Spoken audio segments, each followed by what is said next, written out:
नमस्कार। आज की क्लास में मैं आपको गुड्स से रिलेटेड ट्रांजैक्शंस करना बताऊंगी। क्लास शुरू करने से पहले आप सबसे रिक्वेस्ट है कि वीडियो को लाइक, शेयर एंड सब्सक्राइब करें। साथ ही बेल आइकन को ज़रूर क्लिक करें ताकि आगे की नोटिफिकेशंस आप सबको मिलती रहे। तो चलिए देख लेते हैं क्या है ये ट्रांजैक्शंस। फर्स्ट ट्रांजैक्शन है goods destroyed by fire ₹5000। The goods were not insured. माल आग से नष्ट हुआ 5000 रुपये का और इस माल का हमने कोई इंश्योरेंस नहीं कराया था। तो एंट्री क्या बन जाएगी? हमें लॉस हुआ है क्योंकि माल नष्ट हुआ है आग से और सारे लॉस नॉमिनल अकाउंट में डेबिट होते हैं। तो loss by fire account debit ₹5000 और हमारे पास से क्या गया है? माल चला गया है जो कि हमने खरीद कर बिजनेस में लगाया था। तो उसे परचेज से दिखाएंगे माल को टू परचेज अकाउंट। फिर से देख लीजिए, लॉस हुआ है तो लॉस को डेबिट में दिखाएंगे। Loss by fire account debit 5000 और हमारे पास से माल गया है तो टू परचेज अकाउंट क्रिएट हो जाएगा ₹5000 से। नरेशन बन जाएगी being goods destroyed in fire return of. क्योंकि हमने इस जो माल नष्ट हुआ इसे हमने इस खाते को बंद कर दिया है, कोई इंश्योरेंस नहीं कराया गया था। अब second transaction goods stolen from godown ₹15,000। गोदाम से माल 15,000 रुपये का चोरी हो गया। ये भी हमारा लॉस है और इंश्योरेंस के बारे में हमें कुछ नहीं जानकारी दी हुई है तो इसका मतलब इसका भी इंश्योरेंस नहीं हुआ है। ये भी हमारा नुकसान हुआ है तो इसे हम डेबिट कर देंगे। Loss by theft account debit ₹15,000 और माल गया है हमारे पास से तो टू परचेज अकाउंट ₹15,000। नरेशन बन जाएगी being goods lost in theft return of. Third transaction goods completely damaged in accident ₹10,000। दुर्घटना में माल 10,000 रुपये का माल पूरी तरह से ख़राब हो गया। यहाँ पर भी इंश्योरेंस के बारे में कुछ नहीं है तो इसका मतलब इंश्योरेंस नहीं कराया गया है। ये हमारा पूरे का पूरा अमाउंट लॉस में जाएगा क्योंकि यहाँ पर दुर्घटना में माल ख़राब हुआ है और लॉस सारे डेबिट में आते हैं। तो loss by accident account debit ₹10,000। माल कम हो गया है तो टू परचेज अकाउंट ₹10,000 और जो ट्रांजैक्शन हुई है वही हम नरेशन बना देंगे being goods destroyed in accident return of. Fourth transaction है machinery of book value of ₹10,000 destroyed by fire. Insurance company accepted and paid claim of ₹7,500। हमारी मशीनरी जो ये 10,000 रुपये की थी, आग में नष्ट हो गई है। हमने इंश्योरेंस कंपनी को क्लेम किया जिसे स्वीकार कर लिया गया है और इंश्योरेंस कंपनी ने 7,500 रुपये का क्लेम हमें दिया है। तो इसकी हम ट्रांजैक्शन क्या बनाएंगे? पहले देख लेते हैं जो मशीनरी हमारी ख़राब हुई है आग से, पहले उसकी ट्रांजैक्शन बनाएंगे। यानी कि आग में मशीन ख़राब हुई है, हमारा लॉस हुआ है तो इसे डेबिट कर देंगे।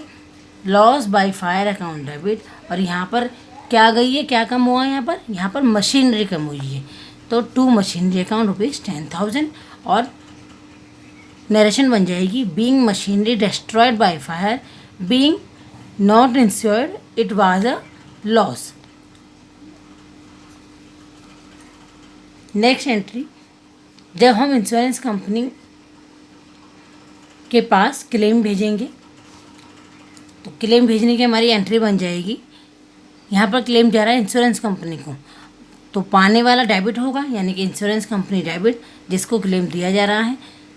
हम अपना क्लेम फाइल करवा रहे हैं यहाँ पर तो इंश्योरेंस कंपनी डेबिट ₹10,000। जितने का हमारा नुकसान हुआ है उतनी अमाउंट से ही हम क्लेम फाइल करेंगे। और क्या हुआ है हमारा?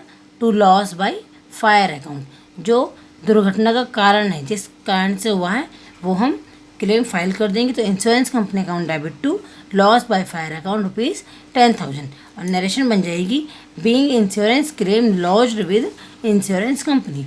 अब इंश्योरेंस कंपनी ने 7,500 रुपये का क्लेम स्वीकार कर लिया है यानी कि 10,000 में से 7,500 का क्लेम वापस कर दिया गया और 2,500 क्लेम हमें नहीं मिला है। तो इसकी एंट्री हो जाएगी जो हमें मिला है वो debit bank account debit 7,500 rupees से। 2,500 रुपीज़ नहीं मिले हैं 10,000 में से यानी कि ये हमारा लॉस है और सारे लॉस डेबिट में जाते हैं। P&L में हम ट्रांसफ़र कर देंगे। Profit and loss account debit 2,500 और टोटल हमारा नुकसान था इंश्योरेंस कंपनी को जो हमने फाइल किया था टू इंश्योरेंस कंपनी ₹10,000। फिर से समझ लीजिए, जो अमाउंट हमें मिली है बैंक अकाउंट डेबिट 7500, जो हमें नहीं मिला है प्रॉफिट एंड लॉस अकाउंट में ट्रांसफ़र हो जाएगा P&L अकाउंट डेबिट 2500, क्योंकि लॉस है इसलिए डेबिट में आएगा। और टोटल अमाउंट जो इंश्योरेंस कंपनी को हमने भेजा था क्लेम के लिए टू इंश्योरेंस कंपनी 10,000। अब हम इसे नरेशन बना लेंगे। Being insurance claim receive balance transfer to P&L, जो मिल गया है वो हमारा रिसीव हो गया है, बाकी बैलेंस जो नहीं मिला है वो प्रॉफिट एंड लॉस अकाउंट में ट्रांसफ़र हो गया है। नेक्स्ट ट्रांजेक्शन देख लेंगे। Paid landlord ₹1500 for rent, 1/3 of the premises is occupied by the proprietor for his own residence. मकान मालिक को 1500 रुपये किराए के लिए चुकाए गए, जिसमें से 1/3 हिस्सा मालिक द्वारा अपने स्वयं के रेसिडेंस के, अपने स्वयं के रहने, घर के स्वयं के रहने के लिए रख लिए गए हैं। यानी कि जो 1/3 हिस्सा अपने स्वयं के लिए यूज़ किया गया है वो ड्राइंग्स माना जाएगा, और 1500 का 1/3 हो जाएगा हमारा 500। यानी कि हमने लैंडलॉर्ड को कितना पे किया होगा, जब 1/3 हमारा ड्राइंग्स के लिए हो गया 1500 में से, यानी कि 500 रुपीज़ ड्राइंग्स के हो गए, तो बाकी बचे 1000 रुपीज़, वो हमारा रेंट के रूप में जाएगा। इसकी ट्रांजैक्शन बनेगी रेंट अकाउंट डेबिट 1000 रुपीज़ से, ड्राइंग्स अकाउंट डेबिट 500 रुपीज़ से, और टोटल जो हमारे पास से कैश गया है लैंडलॉर्ड को टू कैश अकाउंट 1500। एक बार फिर से समझ लीजिए, यहाँ पर लैंडलॉर्ड को 1500 रुपीज़ रेंट के रूप में चुकाए गए हैं, किराए के रूप में चुकाए गए हैं, जिसमें से मालिक ने 1/3 हिस्सा, इस 1500 का 1/3 पार्ट अपने स्वयं के रहने के लिए, अपने स्वयं के रेसिडेंस के लिए रख लिया है। यानी कि वो ड्राइंग्स हैं जो पर्सनल यूज़ में काम आया है। 1500 में से 1/3 पार्ट जो कि ड्राइंग्स के लिए यूज़ हुआ है वो है 500, तो बाकी बचा 2/3 पार्ट यानी कि 1000 रुपीज़ रेंट के लिए। तो rent account debit 1000 rupees, drawings account debit 500 rupees. Drawings हमारा खर्चा है, रेंट भी हमारा खर्चा है, इसलिए हमारा ड्राइंग्स हमारे एक्सपेंसेस हैं और रेंट हमारे खर्चे हैं, दोनों ही डेबिट में आएंगे। और हमारे पास से कैश गया है 1500 रुपीज़ का, तो एंट्री बन जाएगी rent account debit 1000 rupees, drawings account debit 500 rupees, और to cash account total amount गई है 1500 रुपीज़। अब इसकी हम नरेशन बना लेंगे, जो भी हमने ट्रांजेक्शन की है सेम ऐसा ही नरेशन होगा। Being rent paid to landlord, 1/3 of rent debited to drawings account as 1/3 of premises is occupied by proprietor for personal residence. Last transaction, sold personal car for ₹1 lakh against cheque which was deposited in his savings account. हमने 1 लाख रुपए की personal car बेचकर जो हमें check मिला है वो हमने अपने सेविंग्स अकाउंट में डिपॉजिट किया है। फिर देख लीजिए ट्रांजैक्शन, हमने पर्सनल कार सोल्ड की 1 लाख रुपीज़ में, जिसके लिए हमें चेक मिला है, और उस चेक को हमने सेविंग अकाउंट में डिपॉजिट किया है।